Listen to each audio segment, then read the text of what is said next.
6월 5일 일요일 오후입니다. 3일 연휴 중에 이틀째입니다. 바로 지난 영상에 중국 주식 투자에 대해서 말씀을 드렸습니다.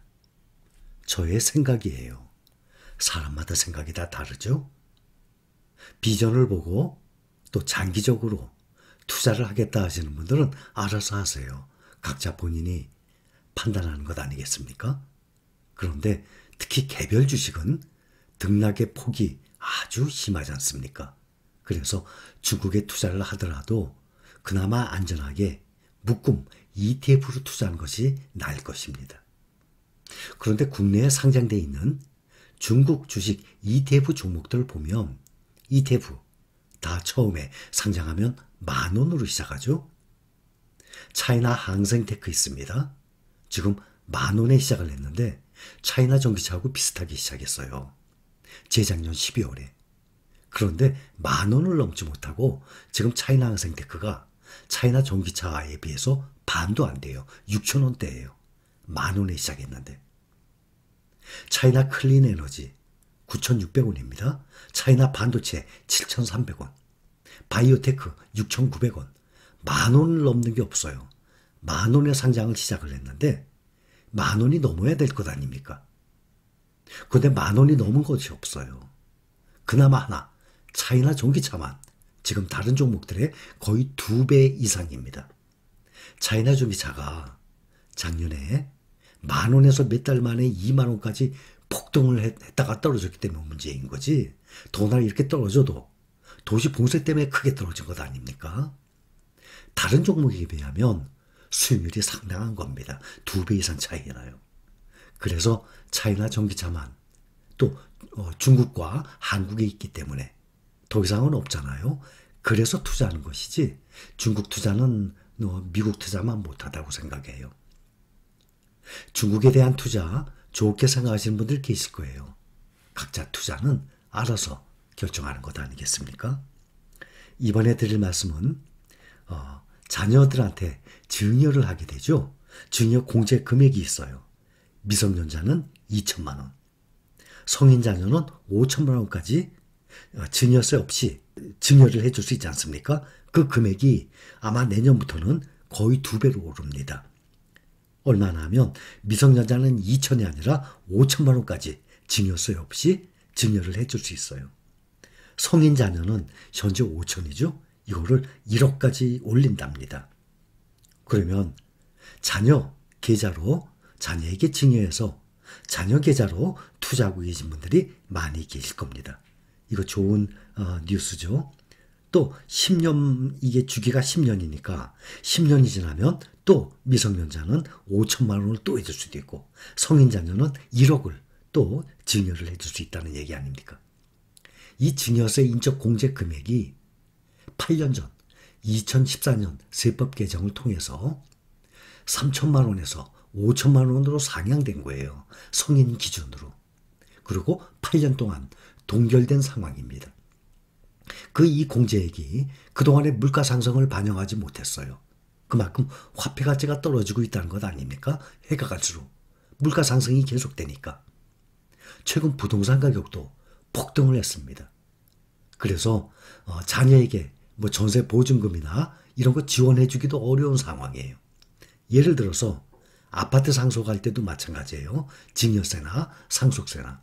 아파트 상속할 때도 자녀에게 집 하나 있고 따로 세 준 거 있습니다. 예를 들어서 그런 분들 계시죠?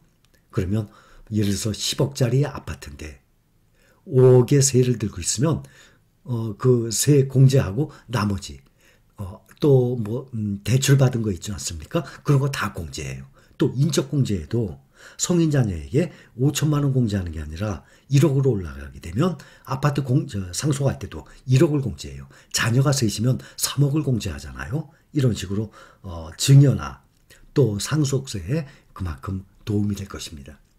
증여세 신고 인원이 2020년에 20만 명이 넘었어요. 2017년에는 13만 명이었어요. 그러니까 점점 해가 갈수록 점점 증여세 신고 인원이 점점 늘어나고 있죠. 그래서 하반기 중에 상속세 증여세법 개정안을 내놓을 예정이에요. 그래서 미성년은 2천에서 5천, 성인 자녀는 5천에서 1억으로 상향 조정할 것으로 보입니다. 미국 같은 경우는 거의 없다고 보면 돼요. 미국은 약 300억 원에 이르는 재산을 세금 한 푼 없이 상속이나 증여를 할 수 있어요. 자녀한테. 그러니 미리 증여를 해줘서 세금이 없으니까 그걸로 자녀가 집을 산다든지 사업을 한다든지 또 뭐 소비를 할 수도 있겠죠.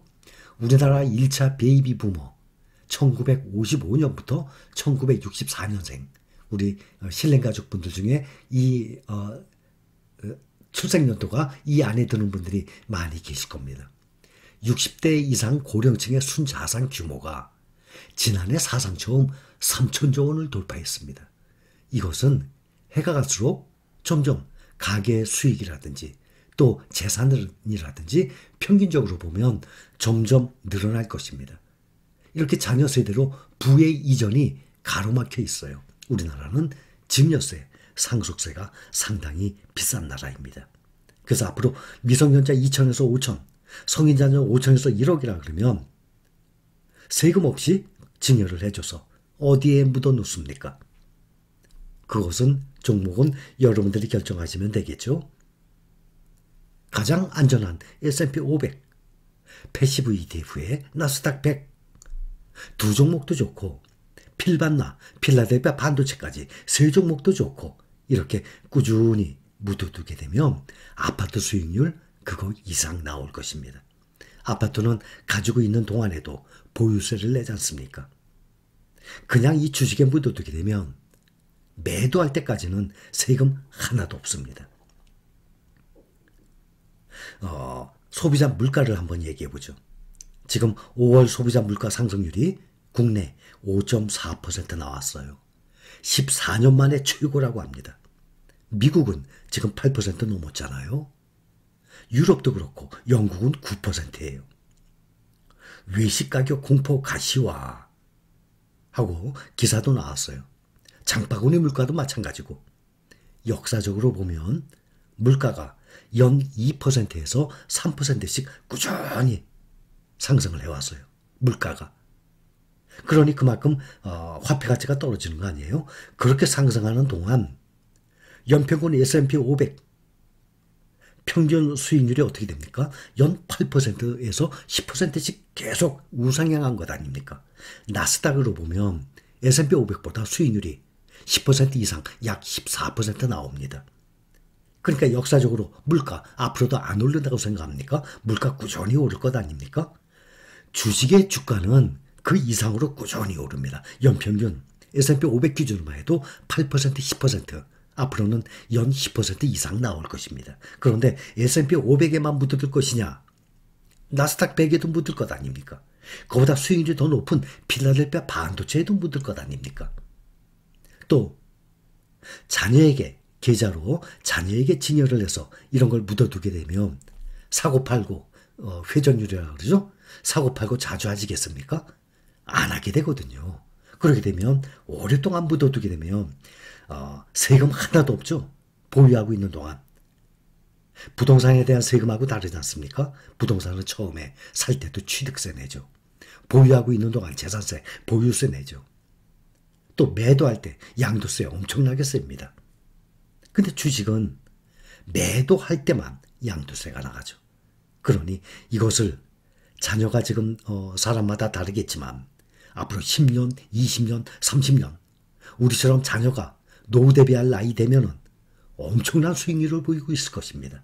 또 이렇게 증여를 해서 묻어두게 되면 자녀가 사회생활을 하면서 직장생활을 하면서 또 근로소득 돈을 벌 것 아닙니까?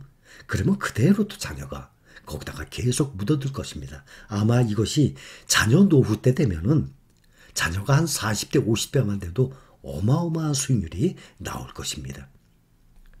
미국의 뱅가드 창업자 존 보글이 TV에 나와서 이렇게 얘기했잖아요. 한 50년을 주식에 묻어두게 되면 정말 이 어마어마한 수익률에 깜짝 놀랄 것이다 했지 않습니까? 거기에 복리효과 제대로 맛을 볼 것입니다. 그래서 아직 징역서의 이 공제 금액 상향 조정이 결정은 안 났지만 아마 올 하반기에 결정이 나게 되면 내년 초부터 이게 실행이 되리라 생각이 듭니다. 자, 여기까지 참고하시기 바랍니다. 감사합니다.